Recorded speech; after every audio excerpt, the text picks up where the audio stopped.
మన భారత ప్రధానమంత్రి నరేంద్ర మోడీ గారు దేశంలో ఉన్న క్రీడాకారులను ప్రోత్సహించడం కొరకు తాను ఒక స్వప్నంగా భావించి ఈ యొక్క క్రీడాకారులను వెలికి తీయడంలో భాగంగా ప్రతి పార్లమెంటు స్థాయిలో గ్రామ స్థాయి నుండి మండల స్థాయికి, మండల స్థాయి నుండి అసెంబ్లీ స్థాయికి, అసెంబ్లీ స్థాయి నుండి పార్లమెంటు స్థాయికి క్రీడలను ప్రోత్సహిస్తూ క్రీడా టోర్నమెంట్స్ను ప్రతి పార్లమెంట్లో దేశవ్యాప్తంగా నడుస్తుంది.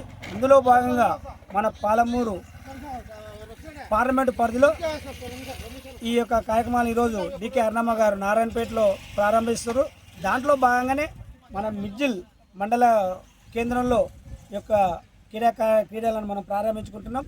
ఈ యొక్క క్రీడలకు మిడ్జిల్ మండలంలో ముఖ్య అతిథిగా బీజేపీ రాష్ట్ర కార్యవర్గ సభ్యులు పడాకుల బాలరాజు గారు ఇచ్చేసి ఉన్నారు. కాబట్టి క్రీడల పట్ల యువకులు ఎంతో ఉత్సాహంగా ఉన్నారు. కాబట్టి నరేంద్ర మోడీ గారి కళ సాకారం అయ్యే విధంగా ప్రతి ఒక్కరము కృషి చేస్తూ క్రీడాకారులను ఎంకరేజ్ చేస్తూ వారున్న నైపుణ్యాన్ని బయటికి తీయడం జరుగుతుంది. వేదికను అలంకరించినటువంటి పెద్దలు, అలాగే క్రీడాకారులు, వివిధ మండలాల నుంచి వచ్చినటువంటి క్రీడాకారులకు, మీడియా మిత్రులకు అందరికీ కూడా నమస్కారాలు. మరి ఈనాడు సెంట్రల్ గవర్నమెంట్ పెట్టినటువంటి ఈ క్రీడా మహోత్సవాలు విజయవంతంగా ప్రతి మండలంలో జరుగుతున్నాయి. అలాగే అందులో భాగంగానే మన మిడ్జిల్ మండలంలో కూడా జరగడం సంతోషకరం. ఈరోజు క్రికెట్ వైజ్ చూసుకుంటే ఇప్పటివరకు 24 టీంలు వచ్చినాయి. వాలీబాల్ కూడా 8 టీంలు, కబడ్డీ 6 టీంలు రావడం జరిగింది.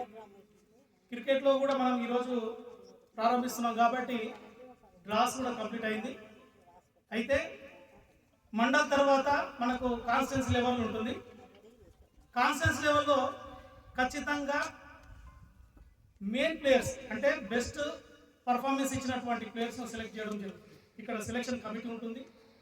ఎక్కడ కూడా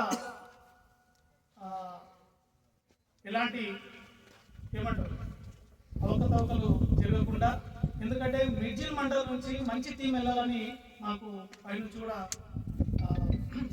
సూచనలు వచ్చినాయి. కాబట్టి మంచి ప్లేయర్స్ అంటే బెస్ట్ రన్స్ చేసిన వాళ్ళని కానీ, వికెట్స్ మంచిగా ఎక్కువ వికెట్స్ తీసిన వాళ్ళని కానీ, ఫీల్డింగ్ కూడా మంచిగా చేసినటువంటి వాళ్ళను, ఫిట్నెస్ ఉన్న వాళ్ళను ఖచ్చితంగా దీంట్లో అందరికీ అవకాశం వచ్చే విధంగా చేస్తాం. కాబట్టి మీరు దీన్ని దృష్టిలో పెట్టుకొని కూడా ఆటను ప్రదర్శనకు ఇవ్వాల్సి వస్తుంది. కాబట్టి దీన్ని దృష్టిలో పెట్టుకొని ఎక్కడ కూడా మీరు ఆట మీద నిమగ్నం చేయండి. అంతేగాని ఎలాంటి కొట్లాటలు అలాంటివి జరగకుండా మనమంతా ఒక మండలం. ఇప్పుడు విలేజ్లో మనం ఆడవచ్చు, కానీ వెళ్ళేది మాత్రం మిడ్జిల్ మండలమే వెళ్తున్నాం. కాబట్టి దాన్ని దృష్టిలో పెట్టుకొని మనం బెస్ట్ ప్లేయర్స్గా ముందుకు వెళ్ళి మన మండలి యొక్క పేరును నిలబెట్టాలని కోరుతూ ఈ అవకాశాన్ని ఇచ్చినటువంటి పెద్దలకు నమస్కారం.